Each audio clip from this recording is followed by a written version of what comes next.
Assalamualaikum warahmatullahi wabarakatuh. Jumpa lagi di Cix Channel bersama gue, Sky Al-Mukarram Sitorus, orang biasa yang keren. Cikiciu, hai. Gua ditemani tentunya sama jin penunggu jaga karsa, Kobra.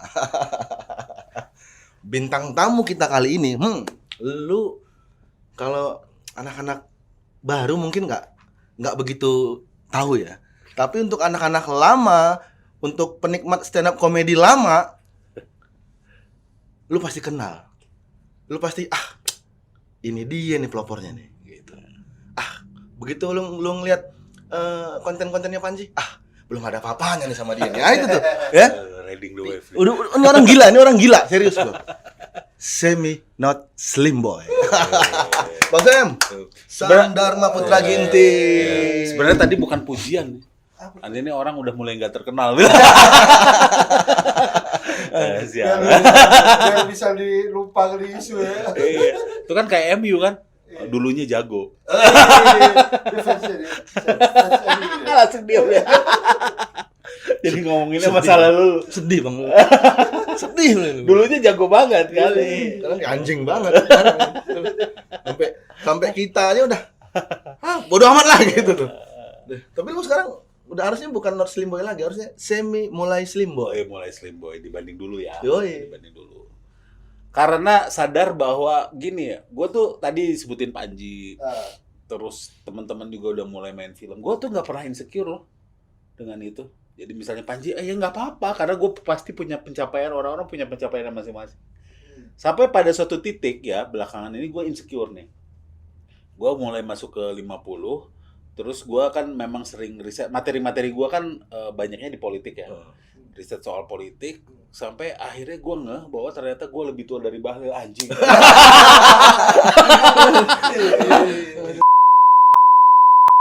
Gue lebih tua dari dia. Jadi kayak gitu, makanya gue akhirnya karena udah 50, banyak makannya juga. Sekarang suplemen gue ada COQ, fish oil, omega 3 setiap hari tuh. Magnesium, zinc. Jadi karena udah usia segitu, akhirnya berat badan juga harus diturunin. Berarti program tuh ya. Program. Turun berapa? Tahun lalu turun 25. Oh ya? Nah, tapi karena startnya 150 jadi Itu dalam berapa bulan? itu baru startnya dari Oktober. Makanya tahun ini Desember. ya dari Oktober ke Desember. Makanya tahun ini tadi gue masih banyak cheating ya, masih makan Bika Ambon tadi di situ harusnya enggak. Tadi disuguhin Bika Ambon soalnya. Itu kalau pilihan materi politik tuh dari awal lo stand up emang udah di situ atau Jadi sempat yang lain? enggak, kalau menurut gue tuh materi seorang seniman itu akan mengikuti kehidupannya sih, termasuk Sky waktu itu kan punya sindikat senar putus, kan materi-materinya juga nggak bisa sama dan dengan misalnya Dewa gitu kan. Dan biasanya orang tuh berkembang kalau kayak The Beatles ya, kan lagu-lagu di awalnya tuh semuanya tentang percintaan remaja tuh. When I saw her standing there tuh kan, terus I wanna hold your hand. Jadi semuanya tuh lagu cinta. Bayangkan ketika si John Lennon udah tua, ngomongnya imagine there's no heaven. Nah, ketika awal karirnya nggak langsung imagine there's no heaven. Jadi orang tuh pasti ada masa pencarian. Nah, kebetulan gua itu masa pencariannya udah lewat. Ketika gua memutuskan jadi seniman, itu masa pencarian gua tuh udah lewat. Akhirnya gua udah mateng di politik. Nah, kalau teman-teman, misalnya Kemal, sekarang ngomong politik juga. Itu karena ketika dia muncul, dia belum sematang gua tuh kan muncul sudah bapak dari 2 anak. Yang sehari-hari juga sebelum jadi seniman, gua seorang pengusaha, kalau di sela-sela makan siang gua nonton nyetel TV, ada berita politik ya gua komplain gitu. Wah, nggak benar. Bahkan disuruh ngisi aqua sama istri gua. Kan lu semapan-mapannya hidup lu kalau ngisi galon aqua sendiri lah ya, nggak nyuruh orang lain. Ya gue ngomel-ngomel juga, ini kapitalisasi air nih. Buruan gue haus, oke. Artinya materi itu memang kalau kita ngomongin politik itu nggak jauh menurut gue dengan diri gue, karena sehari-hari pun itu gitu. Lu Misalnya, dulu aktivis juga kan? ya gue nggak mau mengklaim ya, tapi tahun 98 gue ikut demo itu. Iya, sempat Ya, sempat ini kan ngalamin angkatan abang ini kan masa-masa itulah Iya. ya. Orator juga katanya. orator juga gue. Makanya gue Tapi pernah emang orator udah lucu katanya. iya. Makanya gue bilang gini, gue pernah mengklaim bahwa gue adalah stand up comedian pertama sebelum Panji, karena gue anggap 98 ketika gue orasi Udah ada unsur lucunya juga. udah ada punchline-nya. Materi gue turunkan Soeharto. Turun beneran padahal gue lagi stand up. Tapi kalau untuk aktivis yang saat itu memang bukan untuk ngejar kekuasaan politik dan sebagainya, ketika Soeharto turun tuh kita bingung kok. Bingung nggak waktu itu? Kita ngapain ya? Ya udah. Ya udah kerja lagi aja. Akhirnya kan gua akhirnya jadi budak korporat abis itu. Kebetulan baru lulus, akhirnya jadi budak korporat aja. Sempat punya karir di perusahaan luar negeri, perusahaan asing. Terus terus bikin usaha gitu di Indonesia. Ada Gitu. pengalaman demo segala macam tuh pernah jadi materi stand up lu nggak? Ada itu yang tadi yang terus istilahnya tuh lebih ke pandangan-pandangan politik lah. Misalnya kayak kalau kita nonton gini, kalau di dunia stand up itu paling enak tuh ngambil referensi itu kalau dari sejarah gua ada juga, tapi paling enak tuh ngambil referensi dari pop culture lagi gitu loh. Karena orang-orang pasti relate ya. Misalnya anak sekarang pun kalau dia ngikutin dunia film pasti tahu film Back to the Future gitu. Walaupun itu film tahun 80-an kan. Gue pernah jadiin materi juga itu gitu. Andai kan kita Back to the Future nih, kita balik ke tahun 98 kan. Terus ada anak-anak yang namanya anak-anak PRD tuh lagi pada rapat tuh mau ngegulingin Soeharto.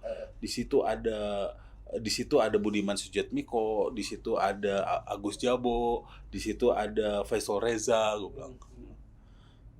Dia lagi rapat nih mau ngegulingin Soeharto gitu. Gimana menggulingin Orde Baru, terus kita nih orang yang udah tahu ke depannya gimana, ya udah bubar-bubar deh. Lu juga nanti bakal gabung nih dengan rezim yang lu mau gulingin gitu kan. Orang pada percaya nggak? Jangankan jauh-jauh ke situ. Tahun 2014 ketika Jokowi di inaugurasinya Jokowi dilantik. Itu kan Gibran ada tuh. Yang dia malu untuk diwawancara, terus dia sembunyi-sembunyi gitu kan. Kalau kita bisa tahu Back to the Future, kita balik ke zaman itu, terus kita ini anak-anak nggak usah diglorifikasi deh. Tahu nggak 2024 ini akan jadi wakil presiden? Nggak ada yang percaya. Nggak ada yang percaya kayak gitu. Jadi paling materi-materi seperti itu. Jadi balik ke masa lalu. Gue juga ada materi soal G30S ada. Ada sampai segitunya. Keras emang. Materi gue soal dulu gini ya. Enggak, gue lagi bayangin ini cerita apa soal G30S itu. Enggak, gue bilang gini. Sebenarnya gini, gimana kita bisa ngolah Iya. misalnya soal bagaimana kita mau menyampaikan soal Marxisme gitu. Misalnya gini. Jokowi itu banyak musuhnya, banyak juga temennya. Banyak yang bagus, banyak yang enggak. Yang bagusnya dulu deh, gue bilang. Jokowi itu mempersatukan waktu itu ya, mempersatukan banyak kalangan, ya kan? Tahu nggak yang namanya PKS, yang namanya FPI, itu bisa bersatu sama siapa? Yang waktu itu ngakunya digebukin tuh, ibu-ibu. Ratna Sarumpait. Iya, bisa bersatu untuk mengalahkan Jokowi. Itu tuh sebenarnya spektrum ideologi yang berbeda gitu. Ya kan? Jokowi dituduh antek Amerika, ya kan? Jokowi juga dituduh komunis, ya kan? Tahu nggak Amerika sama komunis itu musuhan? Kok bisa jadi? Bisa jadi. Nah, kayak gitu aja sebenarnya, nggak usah terlalu Yang harus gitu loh. Jadi istilahnya seperti itu gitu. Terus kalau yang soal PKI-nya itu adalah G30S-nya. G30S itu kan penculikan 7 jenderal. Bagaimana kalau lo mau menculik 7 jenderal itu menurut lo itu gerakan agen rahasia atau gerakan publik?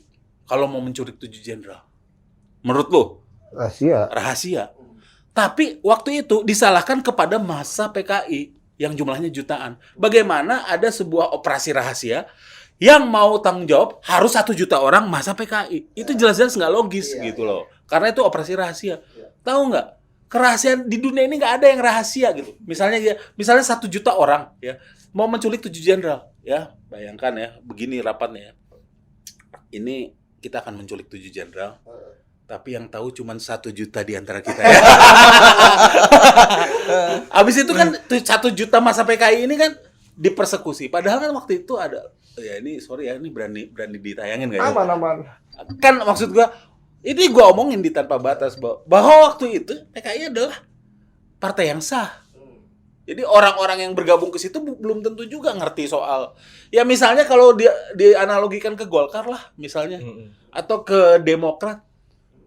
SBY atau AHY-nya memberontak kepada Prabowo. Nah, lu punya kartu Demokrat gitu. Lu ikut tanggung jawab juga? Enggak kan? Harusnya kan seperti itu waktu itu. Gitu. Ada beberapa yang ada materi seperti itu. Makanya waktu kemarin lihat Panji itu diserang banyak waktu masuk ke Netflix. Ya, mungkin kalau materi gue Netflix juga nggak akan tertarik. Karena lebih lama jadi. Sebenarnya banyak teman-teman lain yang materinya, tapi ya harus kita apresiasi juga langkah Panji ini membuka jalan ya mungkin untuk komika-komika lain untuk bisa nanti eksis di platform Netflix gitu kan. Kalau buat komika nyampein kritik itu perlu ada batasan nggak sih? Ada nggak sih batasan penyampaian kritik sebenarnya? Kalau lu tanya ke gua, tajuk dari volume spesial gue selalu Tanpa Batas kan, Tanpa Batas 1 volume 2. Harusnya tanpa batasnya ya nyali lu gitu. Ya hukum juga boleh lu terobos juga sebenarnya ya, lu punya nyali nggak masuk penjara itu aja kan? Iya. Enggak, jadi kalau ditanya batasannya apa? Batasannya nyali lu seberapa besar nyali lu itu kuat untuk menahan resiko-resikonya. Artinya bukan berarti omongan lu itu tanpa resiko, tanpa ada resiko respon dari masyarakat atau dari aparat gitu. Sampai titik mana lu itu. Jadi sama seperti inilah, kapan orang disebut revolusioner, kapan orang disebut pemberontak. Kapan? Sebenarnya tindakannya sama. Orang disebut revolusioner ketika berhasil. Kita menang. Che Guevara itu kalau nggak berhasil pemberontak itu. Fidel Castro kalau nggak berhasil itu pemberontak. Letkol Untung kalau berhasil revolusioner gitu. Jadi kalau lu tanya, nah Panji ini revolusioner atau pemberontak, kita lihatlah nanti proses hukumnya. Kalau dia berhasil melalui ini, dia akan jadi revolusioner. Kalau dia gagal, pemberontak. Ya gitu ya. Sip. Tapi maksudnya lu setuju nggak sih kalau Panji itu dilaporin gitu? Maksudnya apa sih? Ya dari sudut pandang lu udah sebagai komika juga. Kira-kira apa yang bikin Panji itu dilaporkan? Ya pertama karena bilang Gibran itu ngantuk. Itu yang paling dipermasalahkan sampai sekarang ya. Ya, jadi sebenarnya dari banyak materi yang disampaikan oleh Panji itu ada tentang fakta persidangan Teddy Minahasa. Dia bilang di situ ada kritik juga polisi salah tangkap. Di situ ada kritik juga ormas dibagi-bagi tambang. Di situ ada kritik juga soal tanah yang diserobot di Rempang. Banyak gitu. Dikemas dalam bentuk komedi. Nah, tetapi yang di-highlight oleh buzzer, Gibran ngantuk. Sebenarnya gue setuju juga karena yang ini benar semua gitu. Maksudnya ya kalau mereka protes ya berarti enggak, kan artinya kan itu mencari-cari kesalahan. Iya, kalau itu iya. Mencari kesalahan.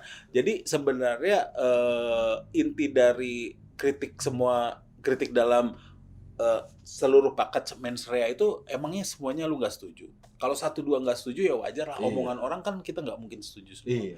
Dan apakah itu melanggar hukum gitu? Nah, kadang ya politisi ini apa ya? Kayak Gibran kan akhirnya membela Panji gitu. Tapi itu kan sebenarnya kita mempertanyakan apakah itu bentuk sandiwara atau kayak gimana, karena buzzernya bergerak semua. Tapi lu ada kemungkinan nggak itu bukan pihak Gibran yang ngelaporin? Bisa jadi orang yang mau nyari keuntungan. Iya, satu itu. Tapi gini, kalau ada orang caper terhadap lu dan lu biarin, berarti lu juga ngambil keuntungan dong. Benar nggak? Iya. Ya, karena juga nih buat gua. Iya. Juga politik. Gua pernah nulis bahwa orang caper itu memang kawannya tuh orang yang seperti itu. Jadi misalnya gini, zaman SBY juga kan sebenarnya mementingkan citra. Sebenarnya pencitraan pertama kali, sebenarnya dari dulu juga pemimpin kita pencitraan. Tetapi era sosial media ini kan dimulai di awal akhir-akhirnya SBY gitu. Jadi dia mulai melakukan pencitraan seperti itu. Dan orang-orang yang misalnya overacting itu biasanya temannya orang yang caper gitu. Jadi Jokowi ini overacting gitu loh. Sehingga ditemenin oleh orang-orang caper gitu. Karena dia suka gitu.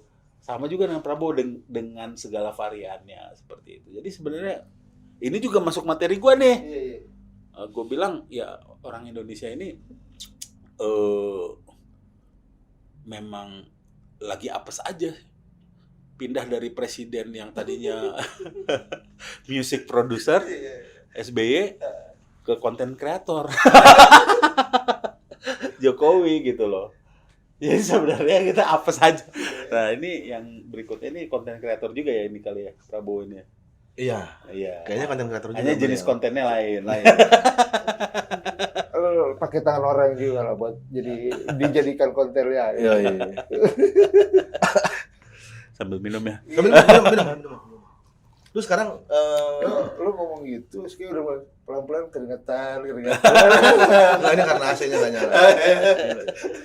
Iya Pak, Gimana? Iya aman.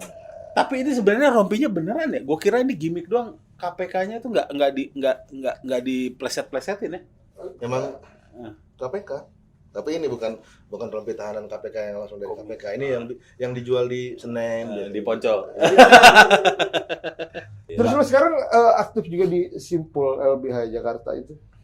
Oh itu dulu. Oh sekarang udah nggak? Enggak, sebenarnya masih deket dengan orang-orang LBH. Tetapi dulu gua ikut dalam fundraisingnya mereka gitu. Oh gitu. Dan itu ada irisan sama dunia komedi juga nggak? Maksudnya? Ya karena gua komedian waktu itu, terus membawa isu-isu sosial politik, mereka akhirnya dekat dengan gua. Oh. Jadi waktu itu fundraising, lelang foto, lelang lukisan.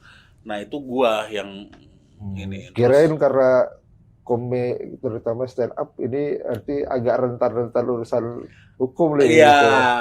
Dan salah satunya itu juga concern gua, karena sebenarnya gini loh. Orang bisa bangkrut gara-gara urusan hukum. Dulu orang bisa bangkrut gara-gara urusan kesehatan. Tapi setelah ada BPJS, kalau lu anggota BPJS minimal, kan dulu terkenal banget tuh ya, orang Betawi itu kalau kita cari tanah, cari aja Betawi yang sakit. Atau mau hajatan, mau ngawinin anak. Itu masih mungkin kalau sekarang cari Betawi yang sakit, yang udah mau mati, katanya harga tanahnya dijual murah tuh. Nah, tapi setelah ada BPJS nggak. Nah tetapi kan nggak ada nih BPJS hukum. Kalau lu kan suatu saat nih kena masalah hukum, lu bayar pengacara, lu mahal gitu. Nah, banyak orang yang nggak melek hukum gitu ya. Jadi sebenarnya itu masalah yang penting juga. Jangan sampai lu diporotin. Nah, artinya ada nih organisasi atau lembaga seperti LBH gitu yang bisa membantu lu, dan mereka juga sebenarnya untuk operasionalnya butuh dana. Makanya waktu itu tergerak untuk ikut mengumpulkan untuk jadi salah satu influencer untuk fundraisingnya mereka gitu, baik di acara offline dan maupun secara online. Makanya lu tahu ya beberapa konten gua yang disimpul. Jadi seperti itu. Jadi kita nggak punya BPJS hukum gitu loh. Jadi konsepnya tuh ya kalau lu punya masalah ya lu sebenarnya bisa minta tolong sama LBH gitu, gitu kan. Tapi respon masyarakat oke lah ya waktu itu. Oke, artinya sampai saat ini kan LBH bisa. Jadi ada juga waktu itu yang ikut ke dalam Simpul itu. Jadi kalau misalnya lu mau nyumbang tapi bentuknya nggak gede, cuma 100.000, 200.000 juga diterima. Jadi bisa yang waktu itu kita secara offline juga kayak lelang lukisan apa, itu yang gede-gede lah yang datang waktu itu, misalnya almarhum Adnan Buyung Nasution, Todung Mulya Lubis, tuh langsung borong lukisan kayak gitu loh. Tetapi kalau misalnya lu mau 100.000, 200.000 juga diterima. Bisa. Nah itu yang lewat Simpul itu. Itu gua waktu itu salah satu influencernya. Tetapi waktu itu direktur LBH-nya ganti, mungkin ganti direktur LBH. Program itu mungkin pakai influencer lain atau apa, gua nggak ikutan lagi. Jadi 2 direktur LBH gua masih ikutan. Gitulah. Itu aja. Lu sekarang masih open mic nggak sih Bang? Masih, gue sekarang Di Bekasi masih enggak? nggak seringnya sekarang ke tempatnya Panji tuh, Comika, markas Comika. Nah, Di mana itu? ada tuh di jalan di Tendean ya, deket Tendean. Wijaya, Wijaya ya, Wijaya. deket Tendean situ lah. Iya, iya. Terus sekarang mau merapat ke Jaksel lah, karena lebih banyak kegiatannya di situ. Kan gue juga bikin yang tanpa batas sama Kementerian Kegelapan tuh lokasinya di Jaksel. Ini belum lama kali itu. Perlukah Indonesia di riset? Iya. Kan develop juga tuh ya. Iya. Lu bukan sama Rindra tuh berarti ya? Sama Gerindra. Sama Rindra ya? Bukan sama Gerindra dong. Sama Rindra. Bukan sama Gerindra. Nah, di situ ngisi ini ya. Stand up dan talk show juga kayak gini, talk show tapi konsepnya live podcast lah. Menurut lo perlu nggak sih di riset? Jadi itu sebenarnya gua bilang juga ya, sebenarnya Indonesia bersatu ini kalau menurut gua ya itu lemah loh, karena sebenarnya sebelum datang Belanda ini adalah kerajaan-kerajaan yang terpisah ya. Terus bahasanya sendiri Batak aja nih Sky ini Toba atau apa sih? Toba sama gua Karo beda loh. Sunda sama Jawa beda gitu. Makanannya orang-orang di sana sebenarnya kalau nggak diubah sama Soeharto ya, orang Maluku, orang Papua makannya sagu gitu. Hanya karena sama Soeharto diubah semua makan beras gitu, makan nasi gitu loh. Nah, artinya kan kalau misalnya kalau kita lihat ya, temannya Soekarno itu negaranya udah bubar semua. Yosef Broz Tito bikin Yugoslavia udah bubar. Iya. Terus Nikita Khrushchev dulu Uni Soviet udah bubar, tinggal negaranya Soekarno ini yang belum bubar-bubar. Kenapa? Yang mempersatukan apa gitu loh. Yang mempersatukan, gue banyak alasannya, tapi istilahnya alasan kita bersatu ini nggak jelas loh. Ya katanya katanya ada Sumpah Palapa ya. Sumpah Pelapa, Sumpah Pemuda. Tapi kan awalnya itu Sumpah Palapa iya. Sumpah Palapanya si Gajah Mada yang tidak akan makan palapa. Ya. Palapa ini setelah diteliti, palapa ini rebung bambu. Jadi dia tidak akan makan rebung tuh. Kalau Nusantara nggak bersatu, apa urusannya sama gua anjir? Ya artinya gini, ketika di riset itu sebenarnya kita punya filosofi sejarah kita bersatu ini aja nggak jelas. Nah, tapi nggak apa-apa kalau memang mau bersatu, tapi bersatunya untuk apa? Artinya justru harus diriset tuh tujuannya. Jangan-jangan kita bersatu ini untuk supaya orang Jawa bisa mengeksploitasi Papua. Nah, Papua itu keanekaragaman hayatinya tuh nggak ada sawit. Tapi ditanam sawit di sana gitu loh. Jadi jangan-jangan kita nih bersatu untuk siapa gitu loh. Jadi di situ waktu itu di acara itu diomongin juga sama kita undang orang-orang yang kompeten juga kayak Dandi Laksono yang udah keliling Indonesia. Ada Ferry ya. Dan itu yang saya bilang tuh Che Guevara-nya Indonesia udah keliling Indonesia pakai motor. Itu kan sama kan? Che Guevara kan menyusuri Amerika Selatan pakai motor kayak gitu. Jadi yang diriset tuh bukan artinya panggilan untuk, kalau menurut gue ya, nggak tahu Dandi, nanti undang aja ke sini. Panggilan untuk separatisme, bukan. Betul. Justru kita mau melihat nih, jangan-jangan kita bersatu supaya Luhut bisnisnya semakin lancar gitu loh. Biar skopnya orang Jawa, orang Toba, orang Batak ini bisa mencaplok sampai ke Papua gitu. Orang Papuanya sendiri banyak yang hidup di bawah garis kemiskinan seperti itu kan. Sekarang ada nikel lagi. Kita tahu kehidupan orang-orang yang ditambang nikel itu juga memprihatinkan gitu. Padahal itu lagi jadi istilahnya salah satu sumber devisa primadonanya Indonesia. Iya. Yang digembar-gemborkan oleh Wapres kita, hilirisasi digital tuh apa sih? Ngerti juga. Digital. Nah, jadi sebenarnya yang diriset tuh ya adalah sistem politiknya. Kok memungkinkan sih orang kayak Gibran dipilih gitu? Emangnya abang nggak merasa ini kok bisa sih kita kepikiran nggak sih kemarin ada semacam penelitian riset kecil yang bilang bahwa buta huruf kita itu jauh lebih menurun dibanding zaman kemerdekaan. Oh iya. Ini podcast kayak gua doang yang ngomong. Gua nggak dengar juga bagus. Kita zaman kemerdekaan itu tingkat buta huruf kita tuh katanya sekitar 40%. Tapi outputnya Muhammad Hatta, Tan Malaka, Soekarno, Agus Salim, Bung Sahrir, kayak gitu loh. Sekarang buta huruf kita sekarang cuma 4%, outputnya Gibran, Bahlil. Langsung batuk. Ini ada yang salah gitu. Iya. Ada yang salah. Mungkin nanti Farel 2000 ya. Outputnya Farel. Farel gitu. Ahmad Saroni. Sedangkan orang-orang yang pintar kayak Panji malah jadi pelawak gitu. Malah pengen dituntut. Lah itu loh. Artinya kan sebenarnya sekarang tuh udah nggak musim lu pelawak didengerin. Enggak, ternyata pelawak ngomongannya lebih benar gitu. Nah, itulah jadi stigma-stigma itu juga harus dihapus nih dengan Panji masuk ke Netflix. Mungkin nanti gua akan ini loh yang kata Dandi itu perlu kita perangi. Kadang-kadang orang yang pintar itu malu ngomong. Sehingga yang ngomong vokal orang-orang kayak Bahlil. Iya. Itu Makanya gue sekarang tuh diundang Sky apa datang gue. karena biar lo ngomong dan lo pintar gitu kan. Iya. Keminter ya. Gue belum apa tuh, Bang, jadi tamu dong di podcast gue. Udah. Langsung mau gue, langsung mau. Bayarannya segini. Oh, dapat bayaran ya. Kayak nggak bilang 5 episode ya. Wah, padahal tadinya nggak dapat bayaran juga udah mau capcus itu. Gitu. Dibayar ya kalau udah dapat bayaran gitu ya nanti gue tagih lah. Berarti kan ada budgetnya. Tapi perusahaan IT lo masih jalan? Masih lah. Masih. Alhamdulillah ya. Wah, sekarang malah dapat klien-klien baru gitu. Karena udah lo rintis sebelum lo Ya. jadi komika ya. Banyak juga ketika misalnya gue rapat atau apa tuh, ayo Pak Sam, satu beat dulu dong. Iya, sering gitu Ya ya. udah ini bonus aja nanti kalau ada company gathering saya pokoknya harga IT-nya jangan ditawar, tapi kalau Bapak bikin company gathering nanti saya MC-nya boleh. Jadi kayak komplementer. Kapan di kapan ini masih berani tuh Apa? ngundang lo dengan materi-materi itu. Itu kan cuman apa? Kalau jadi MC masih bisa ya. Atau kalau misalnya ada diskusi panel, gue jadi moderatornya. Kan kalau moderator butuh juga. Terbatas ngomongnya juga ya. Ya nggak apa-apa kalau ngomongin bisnis kan bisa-bisa aja. Gitu, Ya. gimana kebijakan dan sebagainya.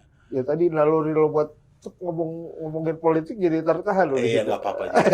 Tapi emang ada nggak sih materi lo yang di luar politik? Di luar politik ya.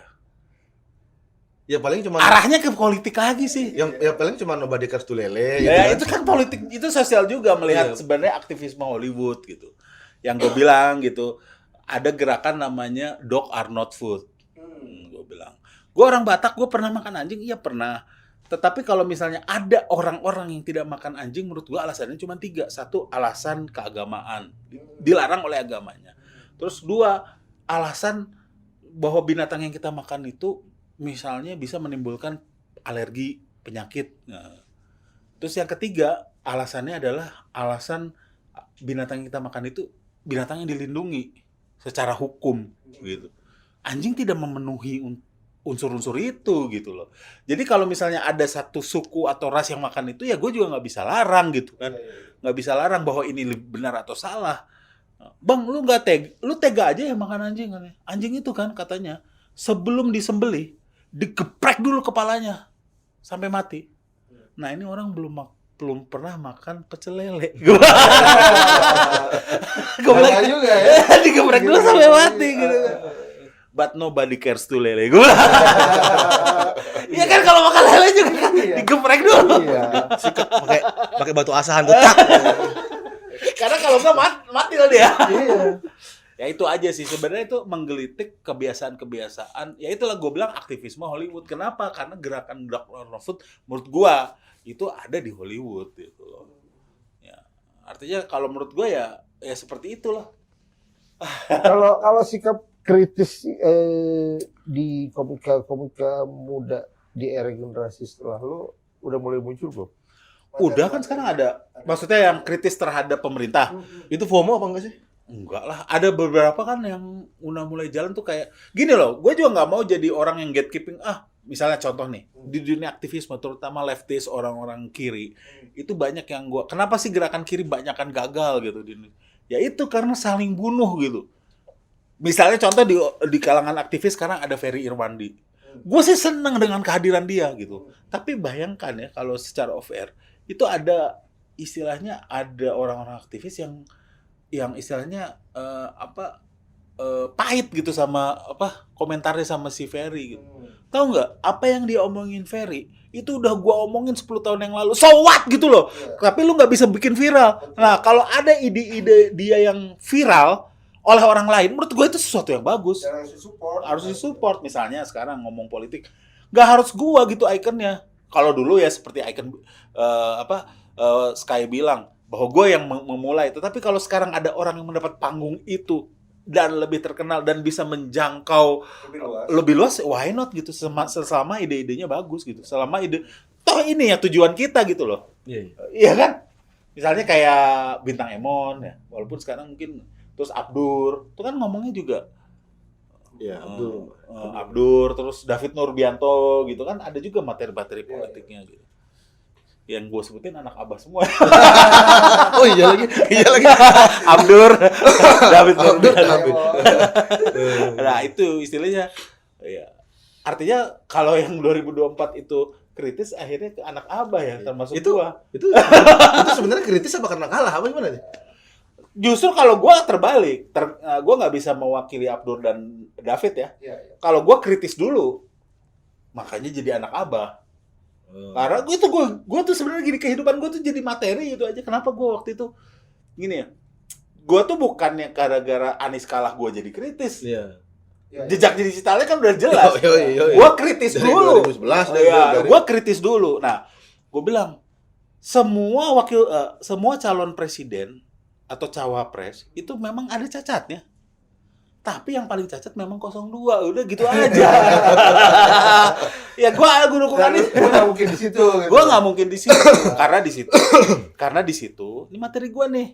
Di situ ada Gibran dan di situ ada PSI. Ya udah itu nggak perlu penjelasan. Jadi kalau itu gue bawain tuh di Histora kemarin, Astera Fest. Itu karena yang nonton anak Astera kok ketawa semua tuh. Di situ ada PSI, yaitu rule of three-nya. Gue bilang. Jadi PSI itu jadi rule of three. Ya itu. Jadi kalau dibilang gua gara-gara sakit hati Anies kalah, itu terbalik. Justru gua Nah itulah. Barisan sakit hati itu wajar kok. Iya. Dan selalu ada. Selalu ada. Nah, tapi itu jangan dibikin stigma yang buruk. Lu emang gak sakit hati dengan kebijakan Soeharto dulu? Iyalah. Ya sakit hati dong. Bayangkan ya, zaman Soeharto itu ada yang namanya Sky. Lu angkatan berapa sih? Ada yang namanya Porkas SDSB. Itu adalah judi legal saat itu. Orang seluruh Indonesia masang buntut beli ke pemerintah. Namanya Porkas SDSB. Itu dikumpulin dana masyarakat itu. Terus dibilanglah nanti lu dapat siaran Liga Italia ya dulu ya. Iya. Ini didanai oleh SDSB. Berapa sih dananya? Sementara duitnya dibagi-bagi ke pejabat. Terus lu dulu ada komoditas yang paling salah satu yang prima donna saat itu cengkeh, tahu kan? Iya. Terus dibikinlah tata niaga cengkeh yang diketuai oleh Tommy.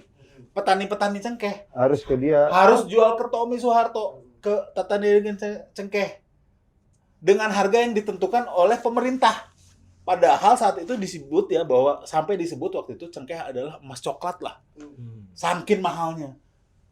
Itu om gua yang tanam cengkeh sampai stres, banyak orang gila gara-gara itu. Emangnya kita nggak sakit hati dengan kebijakan yang seperti itu? Jadi kalau dibilang barisan sakit hati, ya sakit hati lah. Jokowi yang waktu itu dibela, dua kali kita bela. Dia sendiri akhirnya yang memunculkan untuk berpasangan dengan anaknya. Dia yang mengendorse ya? Dia yang mengendorse. Emang lu nggak sakit hati? Nah itulah salahnya ketika orang lu barisan sakit hati. Memang gue barisan sakit hati. Sakit hati, lu yang goblok. Lu nggak sakit hati digituin sama pemimpin.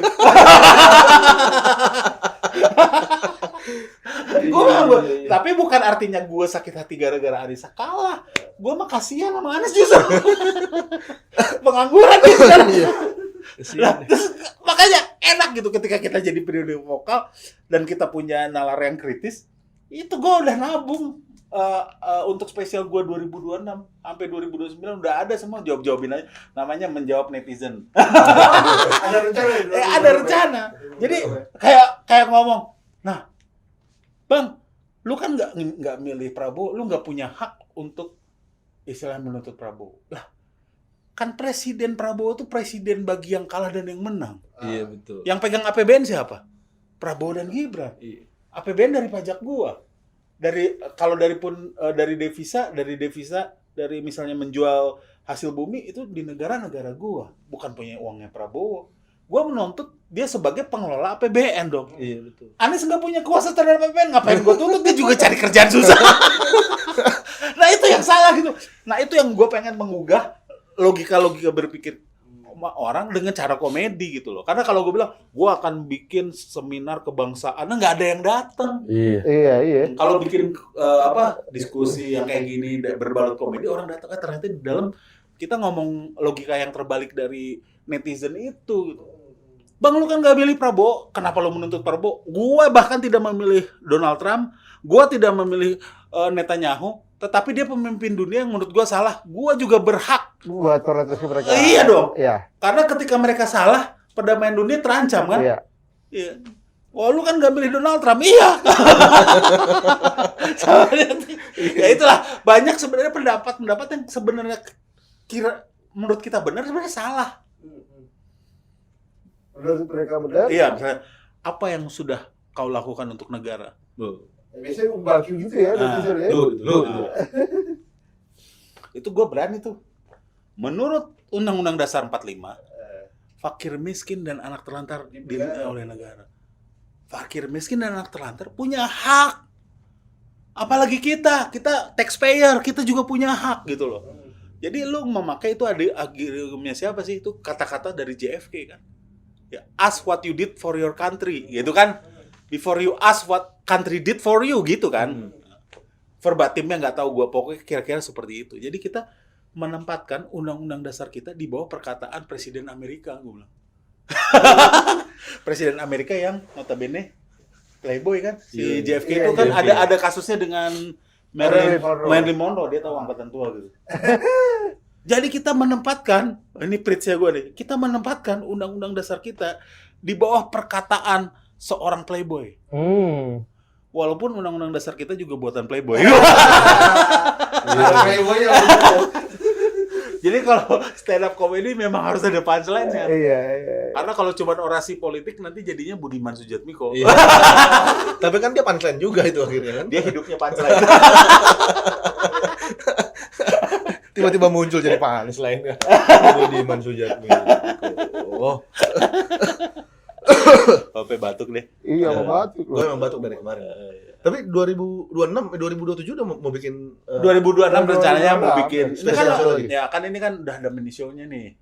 Makanya nih tiap bulan gua sama Rindra bikin tuh yang tanpa batas Kementerian Kegelapan. Nanti puncaknya di akhir tahun, November atau Desember nih, belum tentuin, akan ada spesial show-nya gitu. Tanpa batas juga pasti. Tanpa batas volume 3. Semi mentality. Berapa ratus rencananya di Jakarta doang? Ya rencananya Jakarta dulu. Oke. Kalau dulu sih gue sampai ke kota-kota lain. Aceh.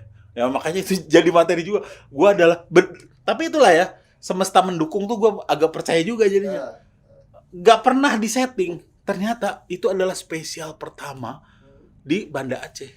Oh gitu. Belum pernah ada komika kesana bikin spesial. Gue ternyata spesial pertama di Banda Aceh ternyata dilakukan oleh seorang kafir. Rame soalnya. Di Serambi Mekah ya. Di Serambi Mekah dilakukan oleh seorang kafir.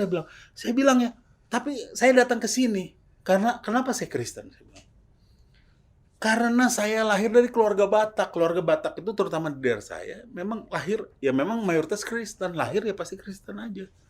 Bukan gara-gara gue paham. Ya karena gue lahir dari keluarga Kristen ya gue Kristen. Lu juga lahir keluarga Islam ya Islam. Akhirnya gitu ya. Saya bilang gitu. Kalau saya lahir dari darah Aceh, 99% saya bilang saya Muslim hari ini. Bahkan kalau saya lahir dari keluarga Aceh, jangankan Muslim, saya anggota agam. Saya bilang. Saya bilang gitu.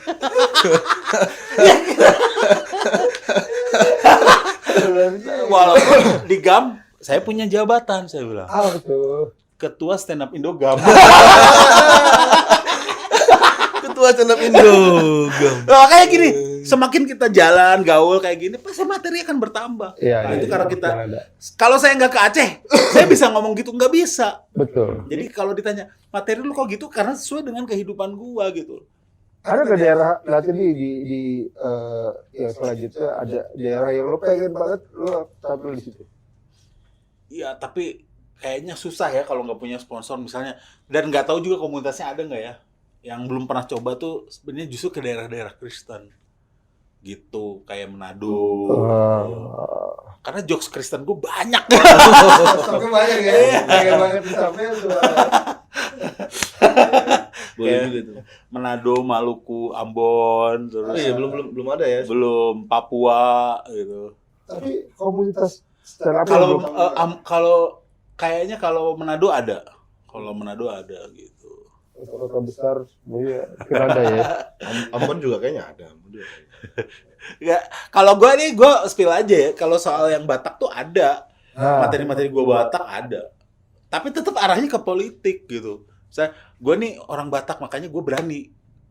Gitu gue bilang. Berani karena Batak. Bagi seorang Batak nggak perlu benar untuk berani. Cukup jadi di Batak, berani karena Batak aja udah berani. Gitu. lantai ya. Nah, makanya Ruhut, Sitompul, Hotman berani kan? Bener nggak menurut lu? Kayak gitu caranya tuh supaya terhindar dari hukum. Bener nggak menurut lu? Jangan nggak bener kan? Jadi kalau nggak itu teknik Panji itu kan yang waktu ngomong soal apa money laundry. Iya. Dia Apa yang dia ngomong Raffi Ahmad tuh dia nggak ngomong. Jadi ada kasus money laundry. Siapa lu bilang? Raffi Ahmad. Oh lu. Ya, Padahal seakan-akan bukan dia yang ngomong gitu. Gimik. Lu nggak bener lu. Padahal belum tentu penonton ada yang ngomong gitu. Emang nggak ngomong. Raffi Ahmad. Jangan gitu, temen gue loh. Temen gua tuh. Ya itu teknik-teknik. Jadi sebenarnya kenapa dunia stand up comedy ini adalah dunia intelektual juga, karena kita juga di situ bermain majas. Iya, benar. Majas itu kan bagian dari bahasa. Bahasa itu kan bagian dari ilmu. Ketika kita menggunakan itu, mengolah itu, kita juga intelektual gitu. Jadi memang stigmanya pelawak tuh konyol lah itu. Justru stand up comedy ini tuh mau mengarahkan bahwa pelawak tuh nggak selalu konyol gitu. Kalau slapstick oke lah konyol gitu. Tapi kalau itu kan main logika dan main ini juga, main majas juga. Iya. Gue pernah ngomong makan gini ya, orang Indonesia tuh picik, orang Indonesia tuh kerdil, orang Indonesia tuh sombong. Makanya kita nggak maju karena kita picik, kerdil, sombong. Tapi jangan disingkat, kalau disingkat jadinya PKS. Nah, karena gue nggak ngomong itu partai, nggak ngomong itu apa, itu majas, innuendo. Kayak gitu. Rule of three itu majas. Majas apa? Klimaks itu. Jadi dalam teori bahasa ada, ini orang komunikasi lebih tahu lah. Kan ada majas klimaks, anti klimaks. Rule of three itu kan misalnya itu yang kayak tadi. Kasus HAM, kasus ini, terus PSI. Itu rule of three, terjadi klimaks, orang akan ketawa. Iya. Karena ada satu titik yang tidak dia sangka gitu. Iya. Jadi punchline. Gue juga ya sih tadi yang ketiga. Iya itu klimaks. Iya. Ada klimaks, anti klimaks. Nah, terus paling banyak digunakan tentu alegori atau perumpamaan. Gitu loh. Yang kemarin tuh sempat viral juga ada komik Bandung gitu. Ada supir angkot nih marah-marah mulu. Terus gue tanya kenapa marah-marah terus. Ya ini soalnya nih saya baru pertama kali dapat SIM, udah 4 kali nyoba gagal bikin SIM. Nah, itu kan alegori kan. Iya. Alegori. Udah dapat keneknya juga pelongo-pelongo kan. Nah, itu kan sebenarnya sebuah kecerdasan tertentu sehingga bisa mengolah materi sedemikian rupa. Angkotnya mogok, mau dibantuin. Mau dibantuin, Tidak perlu bantuan asong. Lu tahu juga kan. Sukron siapa ya namanya? Iya. Pokoknya itulah komik Bandung. Tukang asongannya. Yang bantuin namanya Ferry. Ferry Irwadi. Penumpang itu. Penumpang ada yang mau bantuin. Mau bantuin. Kamu cari viral ya? Iya, kamu cari viral ya. Itu penumpangnya namanya Ferry. Nah, jadi itu dari awal sampai akhir Itu perumpamaan, alegori. Nah, itu kan majas juga, Iya. alegori. Kayak gitu. Jadi yang nyampein juga pakai logika tadi, yang menerimanya juga harus ini ya. Paham lah. Orang-orang tahu tujuannya ke siapa, tapi kan dia nggak bisa diapa-apain.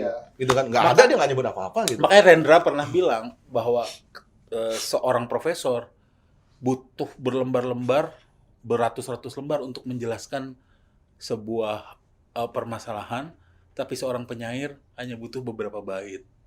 Nah, kan tujuannya kan sebenarnya komedian ini bagian dari penyair juga. Iya. Jadi bagaimana kita bisa mengemas isu di masyarakat ini menjadi beberapa bait aja gitu. Sebenarnya isu yang disampaikan Panji itu banyak sekali. Kalau kita bikin dalam sebuah makalah itu bisa setebal ini. Siapa yang mau baca? Iya, betul. Tetapi ketika disampaikan oleh Panji dalam satu jam setengah, hampir 2 jam, itu menjadi isu nasional dan orang jadi nggak, oh ya gini, oh ya gini, oh ya gini gitu. Itu jadi bagus pemantik gitu. Jadi jangan dipenjarain. Orang kayak gitu nggak punya niatan untuk korupsi. Iya. Ya gitu loh. Hidup Panji. Ajak gua ke Netflix ya. Hidup Jokowi! Bang Sam, terima kasih banyak waktunya Bang Sam. Iya, gua Oke juga. teman-teman, kalau misalnya kalian mau bintang tamu siapa lagi, boleh komen di bawah ini. Nanti kita telepon, kita undang. Kalau dia mau, kalau nggak mau ya udah kita cari tamu yang lain. Ya kan? Gua Sky, Bang Kopri dan Bang Sam undur diri. Assalamualaikum, cikiciu. Ada tombol like, ada tombol subscribe, lalu isi komentar biar semakin cetar. Ciki ciu.